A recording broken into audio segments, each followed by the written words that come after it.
नमस्कार दोस्तों, आपका स्वागत करता हूं आपके अपने चैनल लॉ स्टडी 2020 में।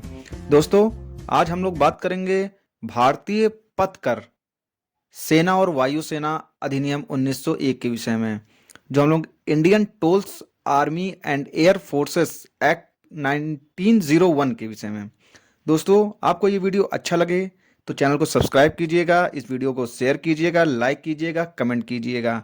शुरू करते हैं आज का वीडियो। आज हम बात करेंगे पूरे जो 1901 का अधिनियम है उसके पूरे पूरे सेक्शंस के विषय में बात करेंगे। बहुत ही कम सेक्शंस है और आप तुरंत ही इसके विषय में समझ जाएंगे, और जो सबसे इंपॉर्टेंट सेक्शन है उसको हम लोग थोड़ा व्याख्या में देखेंगे।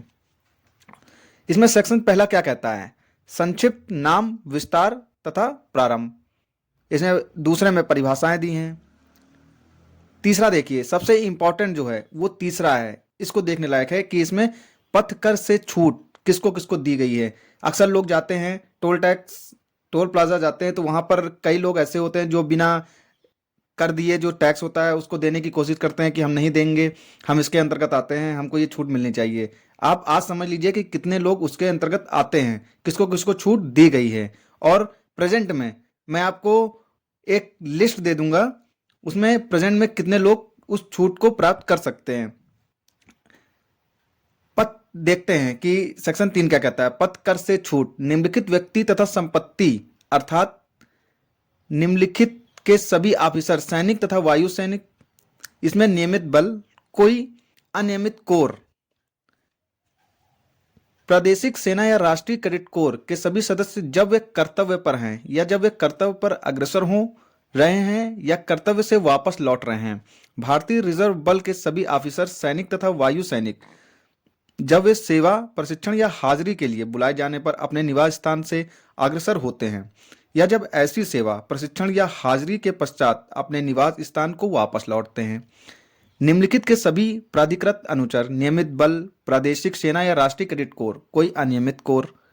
फिर देखिए, निम्नलिखित के ऑफिसरों, सैनिकों, वायु सैनिकों या प्राधिकृत अनुचरों के कुटुंब के सभी सदस्य, नियमित बल या कोई अनियमित कोर, जब कर्तव्य पर या कूच करने के लिए फौज के किसी टुकड़ी या किसी ऑफिसर, सैनिक, वायु सैनिक या उसके प्राधिकृत अनुचर के साथ, वे सभी बंदी जो सेना या वायुसेना के अनुरक्षण में हैं।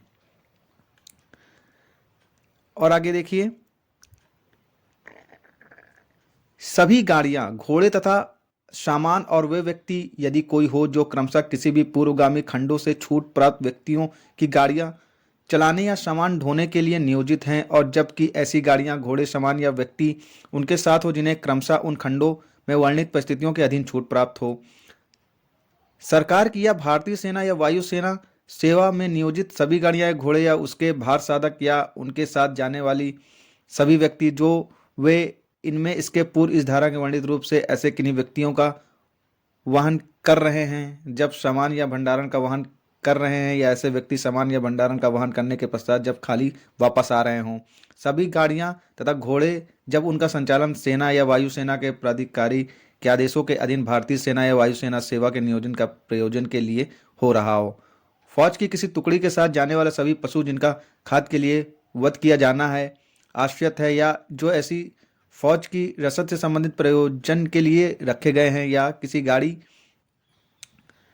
घोड़ा या पशु के भार साधक के सभी व्यक्ति जिन्हें क्रमशः उन खंडों में वर्णित परिस्थितियों में छूट प्राप्त है जब वे उन खंडों में वर्णित परिस्थितियों में उनके साथ जा रहे हैं। जब उन्हें ऐसे पथ करों के संदाय से जिनकी किसी अधिनियमित अध्यादेश, विनियम, आदेश या भारत में किसी विधानमंडल या अन्य लोक प्राधिकारी के निर्देश के आधार पर अन्यथा मांग की जा सकती है, निम्नलिखित दशाओं में छूट होगी। किसी उतरने के स्थान से या स्थान पर चढ़ने या उतरने या पोत पर लादने या उतारने जाने पर, या किसी टर्न पाइक या अन्य सड़क या पुल के ऊपर आने जाने पर, या उससे पास करने या किसी फेरी के पार किए जाने पर। दोस्तों, इतना ही है सेक्शन 3। अब सेक्शन 4 क्या कहता है? फौज तथा चढ़ने तथा या उतरने वाली फौज के सामान आदि के परिवहन करने वाले जलयानों का पथ कर। 5वां है शास्ति, 6ठा है प्रतिकर, 7 है नियम, 8 है नेशन जो अब नहीं रह गया है 1960 में, जो 1901 का था, जो 4था है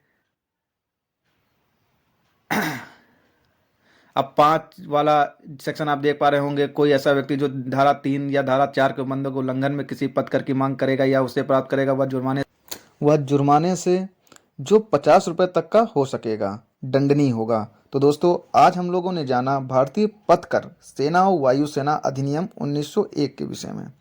तो दोस्तों, आपको ये वीडियो अच्छा लगा हो तो इस चैनल को सब्सक्राइब कीजिएगा, इस वीडियो को ज़्यादा से ज़्यादा शेयर कीजिएगा ताकि सभी तक यह वीडियो पहुंच सके और इस तरह की जानकारी सभी को मिल सके। लोग नहीं जानते कि कौन कौन आता है, दूसरे का कार्ड यूज़ करते हैं कि जो व्यक्ति का वो कार्ड यूज़ कर रहे हैं उसके अंतर्गत वो व्यक्ति आ रहा है, वो कार्ड दे देता है कि जाइए आप यूज़ कीजिए, परंतु वो व्यक्ति वो टोल टैक्स के अंतर्गत फ्री नहीं है। तो दोस्तों, सभी को ये जानकारी होनी चाहिए और टैक्स ज़रूर देना चाहिए। ये अब तो फास्ट टैग हो गया है, ऑटोमेटिक कट जाएगा पैसा। तो दोस्तों, ये वीडियो अच्छा लगा हो तो लाइक कीजिएगा, शेयर कीजिएगा और इस चैनल को सब्सक्राइब कीजिएगा। सब्सक्राइब करना बिल्कुल ही फ्री है। नोटिफिकेशन बेल आइकन ऑन करके रखिए ताकि आने वाले वीडियोस आपको फ्री में मिलते रहें दोस्तों। धन्यवाद।